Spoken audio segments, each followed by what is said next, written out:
Hello, my dear students. A very warm welcome to Fundu Tutor platform. In this video, I will make you aware about the real accounts.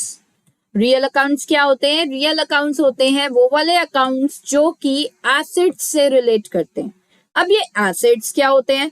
Assets होती हैं वो वाली चीजें जो company को benefit देती हैं, जैसे कि मशीनरी. अब मशीनरी नहीं होगी तो कंपनी प्रोडक्शन कैसे करेगी? कंपनी प्रोडक्शन नहीं करेगी तो कंपनी सेल आउट क्या करेगी? और अगर कंपनी को चीज सेल आउट नहीं करेगी तो कंपनी इनकम कैसे अर्न करेगी? तो मशीनरी दे रही है ना benefit. Next, land and building. अब लैंड एंड बिल्डिंग नहीं होगी तो कंपनी कहां पर ऑपरेट करेगी? लैंड होना बहुत जरूरी है. Next, furniture. अब कंपनी में एम्प्लॉयज भी होते हैं, कस्टमर्स भी आते हैं, तो उन्हें कहाँ बिठाया जाएगा? टेबल चेयर होना तो बहुत जरूरी है. तो फर्नीचर. तो ये कुछ ऐसी चीजें होती हैं जो कंपनी को क्या करती हैं? बेनिफिट प्रोवाइड करती हैं. सो रियल अकाउंट्स वो वाले अकाउंट्स होते हैं जो कि एसेट से रिलेट करते हैं. अब मैं इनके आगे अगर अकाउंट लगा दूं तो ये क्या बन जाएंगे? ये रियल अकाउंट्स बन जाएंगे. बस ध्यान रहे, रियल अकाउंट्स में डेटर्स इंक्लूड नहीं होता है. क्या इंक्लूड नहीं होता है? डेटर्स इंक्लूड नहीं होता है. डेटर्स कौन होता है? डेटर्स वो लोग होते हैं जिन्होंने कंपनी को पैसा देना है, और इनको इंक्लूड हम रियल अकाउंट में नहीं करते हैं. So, let's have a look on the meaning of real accounts. Real accounts are the accounts which are related to the assets except debtors of the company. Examples: machinery account, building account, goodwill account, cash account, furniture account. Now let's have a look on the rule for real accounts. Real accounts से related क्या rule है? तो आइए देखते हैं. Debit what comes in, credit what goes out. देखिए बच्चों, accounts में कोई भी ट्रांजैक्शन हो उसके दो एस्पेक्ट होते हैं. एक क्या करते हैं हम? एक को डेबिट करते हैं और दूसरे को क्या करते हैं हम? क्रेडिट करते हैं. तो अब हम यही देखने वाले हैं कि अगर रियल अकाउंट से रिलेटेड आपको कोई भी ट्रांजैक्शन दे रखी है तो उसमें कौन सी चीज डेबिट होनी चाहिए और कौन सी चीज क्रेडिट होनी चाहिए. तो ये देखने के लिए कि कौन सी चीज डेबिट होगी और क्रेडिट होगी, आपको रूल बहुत अच्छे से पता होना चाहिए.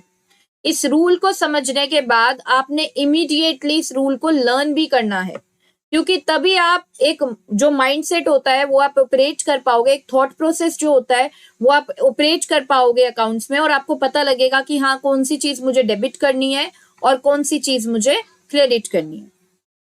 तो आइए देखते हैं ये रूल क्या कह रहा है.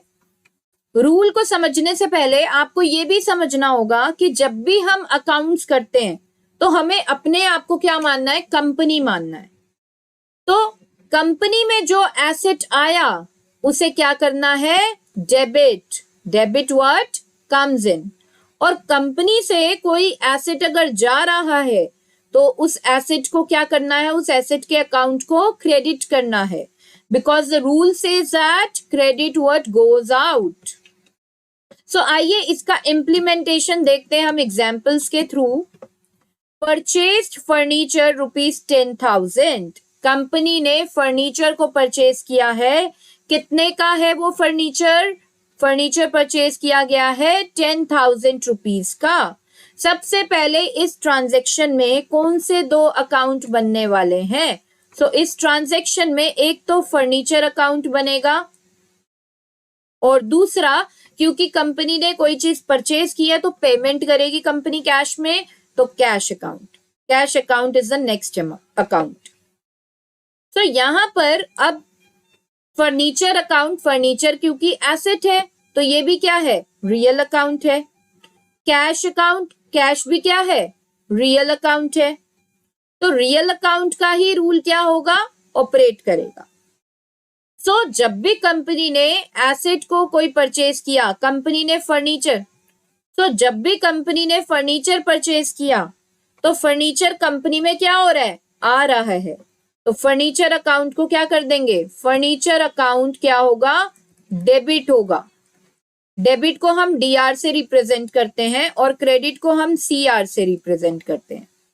सो फर्नीचर अकाउंट यहाँ पर डेबिट इसलिए हुआ है क्योंकि furniture is coming in the company and the rule says that debit what comes in. Okay, what about the cash account? Since there will be outflow of cash, मतलब company में से cash क्या होगा, चला जाएगा, बाहर चला जाएगा कंपनी से। क्यों? क्योंकि कंपनी ने परचेज किया है फर्नीचर और कंपनी पेमेंट कर रही है। सो कंपनी से कैश जा रहा है and the rule says that the asset which goes out is to be credited. So cash account को क्या करेंगे, क्रेडिट करेंगे। Next, sold machinery 20,000। अब यहां पर कंपनी ने मशीनरी को सेल आउट किया है।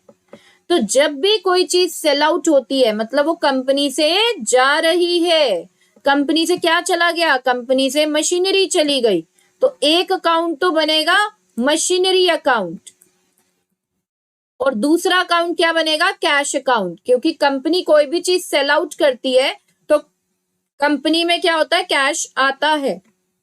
तो दो अकाउंट ओपन हो जाएंगे, machinery account and cash account. अब क्वेश्चन ये है क्या चीज डेबिट होगी और क्या चीज क्रेडिट होगी। अब क्योंकि कंपनी मशीनरी को क्या कर रही है, सेल आउट कर रही है, तो सेल कर रही है तो कंपनी से मशीनरी जा रही है, तो इसलिए मशीनरी अकाउंट को क्या करेंगे, हम क्रेडिट करेंगे। Because the rule says that credit what goes out. और जब मशीनरी सेल आउट की है कंपनी ने तो कंपनी के पास क्या आ रहा है, रिटर्न में कैश आ रहा है, तो कैश अकाउंट को क्या करेंगे, डेबिट करेंगे। Because cash is coming in the company and the rule says that debit what comes इन। तो आई होप गाइज आपको ये रूल समझ में आया होगा। Thank you so much, thanks for watching.